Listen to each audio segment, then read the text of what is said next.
Hello friends. तो last video में सी plus plus series के हम लोगों ने देखा कि टूल चेन क्या होता है और उसमें कौन से पेजेस है। आज हम देखेंगे प्री प्रोसेसर में डिटेल में जाएंगे, थोड़ा मल्टीपल सिनेरियोज देखेंगे। तो प्री प्रोसेसर एक्चुअली क्या करता है उसके बारे में देखते हैं। प्री प्रोसेसर आता है, प्री प्रोसेसर तुम्हारे C plus plus file as a input लेता है और उनको प्रीप्रोसेस करता है, मतलब जो भी हैश से स्टार्ट होने वाले माइक्रो है उन पे डिफरेंट काइंड ऑफ वर्क करता है। जैसे कि हैश इंक्लूड है तो जो भी वो इंक्लूड करने को बोलेगा उसका कंटेंट जैसे कि वैसे इंक्लूड करेगा तुम्हारे CPP फाइल में और उसको नाम देगा। अगर main.cpp को अगर तुम प्रीप्रोसेस कर रहे हो तो main.i मीन्स इंटरमीडिएट फाइल्स। ठीक, तो इसमें क्या होता है कि हैश इंक्लूड का मैंने बताया, वैसे सिमिलर होता है कि हैश डिफाइन होता है जो मल्टीपल कुछ भी माइक्रो डिफाइन कर सकते हो, तुम कांस्टेंट डिफाइन कर सकते हो। जो भी तुमने हैश डिफाइन किया, समझो हैश डिफाइन पाई डिफाइन किया और उसको 3.14 वैल्यू दी, और जहाँ जहाँ भी तुम पाई यूज़ कर रहे हो नीचे कोड में, तो सारे कोड में पाई की वैल्यू 3.14 से रिप्लेस होगी जब भी तुम प्रीप्रोसेसर रन करोगे वो फाइल पे। और माइक्रो प्रोसेसर और माइक्रोज का क्या, सॉरी माइक्रोज यूज़ कर सकते हो तुम उसमें।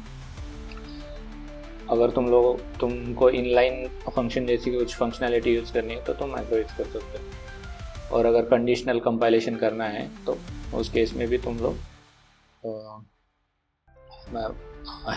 हैश डिफाइन यूज़ कर सकते हो, उस अकॉर्डिंगली तुम कंपाइलेशन फॉलो कर सकते हो।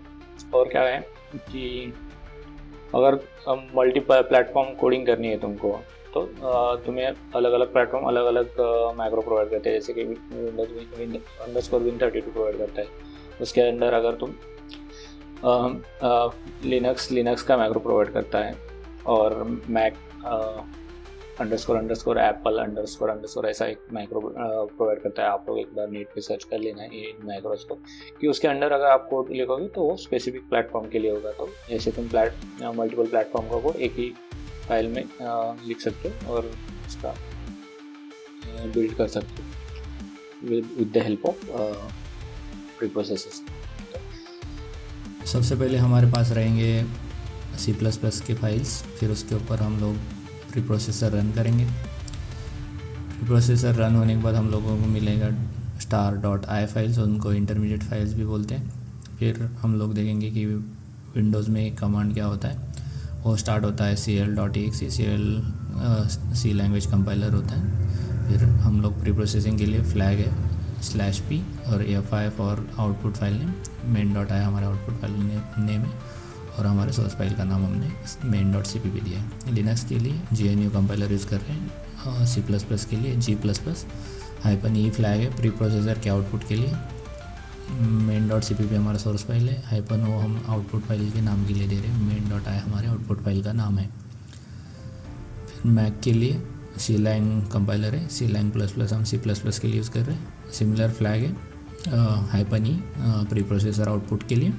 सोर्स फाइल का नाम है main.cpp और आउटपुट फाइल के लिए -o main.i।